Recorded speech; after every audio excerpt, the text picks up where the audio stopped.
Hi అండి. అందరూ ఎలా ఉన్నారు? బాగున్నారా? అందరికీ హ్యాపీ న్యూ ఇయర్ అండి. ఇది న్యూ ఇయర్ రోజు నైట్ కేక్ కట్ చేసాము 12కి. ఇక్కడ మేమిద్దరమే కదా ఉండేది, నేను మా హస్బెండ్. ఇంకా మేమిద్దరమే ఇంట్లో ఇలా చిన్నగా ఒక కేక్ తెచ్చుకొని సెలబ్రేట్ చేసుకున్నాము. ఇంకా మార్నింగ్ లేచినాక మా హస్బెండ్కి క్యారేజ్ కట్టేశాను. ఇంకా ఆయన డ్యూటీకి వెళ్ళిపోయారు. ఇంకా ఆయన డ్యూటీకి వెళ్ళినాక ఇంట్లో పనులు చేసుకొని ఇక్కడ మా ఇంటి దగ్గరలో ఉండే టెంపుల్కి వెళ్ళాను దర్శనం చేసుకోవటానికి. నేను కూడా రెడీ అయిపోయి, ఇది మా ఇంటి దగ్గరలోనే ఉంటుంది, అంటే మా ఇంటి బ్యాక్ సైడ్ ఉంటుందన్నమాట.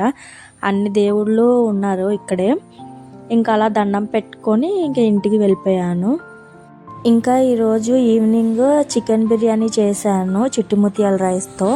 అంటే ఈ రైస్ నాకు ఢిల్లీలో అయితే దొరకలేదు. మా డాడీ వాళ్ళు లాస్ట్ టైం వచ్చారు కదా, వచ్చేటప్పుడు 1 kg రైస్ తెప్పించుకున్నాను విజయవాడ నుండి. ఇంకా నేను ఇక్కడ 1 గ్లాస్ రైస్ తీసుకున్నాను బిర్యానీ కోసం. 1 గ్లాస్ రైస్ని బాగా 2 times వాష్ చేసుకున్న తర్వాత వాటర్ వేసి 1 గంట నానబెట్టుకోవాలి. ఇంకా దాంతో పాటే ఒక చిన్న గిన్నెలో ఎండుమిరపకాయలు, మీ కారానికి సరిపడా ఎండుమిరపకాయలు తీసుకొని దాన్ని వేడి నీళ్ళు వేసి కొంతసేపు నానబెట్టుకోండి. అది కూడా ఒక 1 hour నానబెట్టండి. ఇంకా అవి సోక్ అయ్యేలోపు ఈలోపు నేను ఆనియన్, టొమాటో, కొత్తిమీర, పుదీనా కట్ చేసి పక్కన పెట్టుకున్నాను. ఇందాక చూపించాను కదా ఎండుమిర్చి, దాన్ని మిక్సీ పట్టుకోవాలి ఇలాగా. ఇంకా తర్వాత ప్యాన్ పెట్టి దాంట్లో ఆయిల్ వేసుకొని, ఆయిల్ కాగిన తర్వాత బిర్యానీ స్పైసెస్ కూడా వేసుకోవాలి. అవి బాగా ఫ్రై అయినాక కట్ చేసుకున్న ఆనియన్స్ వేసి అది గోల్డెన్ బ్రౌన్ వచ్చేదాకా బాగా ఫ్రై చేసుకోవాలి.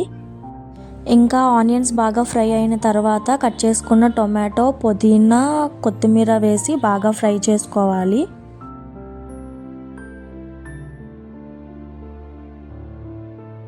ఇంకా టొమాటోస్ ఇలా మెత్తబడిన తర్వాత అల్లం వెల్లుల్లి పేస్ట్ కొంచెము, ఇందాక మిక్సీ పట్టుకున్న ఎండుమిర్చి కూడా వేసి బాగా ఫ్రై చేసుకోవాలి పైకి ఆయిల్ తేలేదాకా.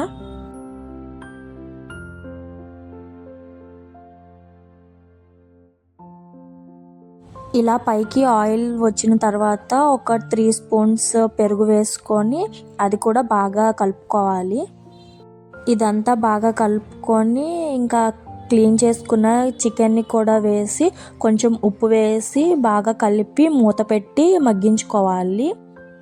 నేనైతే ఏమీ ఎక్స్ట్రా మసాలాలు ఏమీ వేయలేదు. స్టార్టింగ్లో వేసాను కదా బిర్యానీ స్పైసెస్, అవి ఇంకా ఎండుమిరపకాయలతోనే మొత్తం బిర్యానీ అంతా, కారం అంతా దాంట్లోనే ఉంటుంది.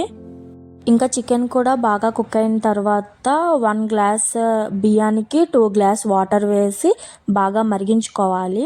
ఇంకా నేను ఒక చిన్న లెమన్ని కూడా స్క్వీజ్ చేసి వేసుకున్నాను దాంట్లో. ఇంకా వాటర్ మరిగేదాకా పక్కకు మూత పెట్టి మరిగించుకోవాలి. ఇంకా వాటర్ మరిగిన తర్వాత ముందుగా నానబెట్టుకున్న రైస్ని కూడా వేసి బాగా ఉడికించుకోవాలి.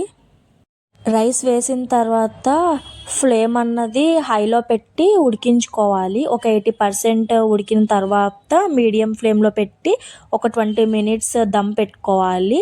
ఇంకంతే, బిర్యానీ అయితే రెడీ అయిపోతుంది.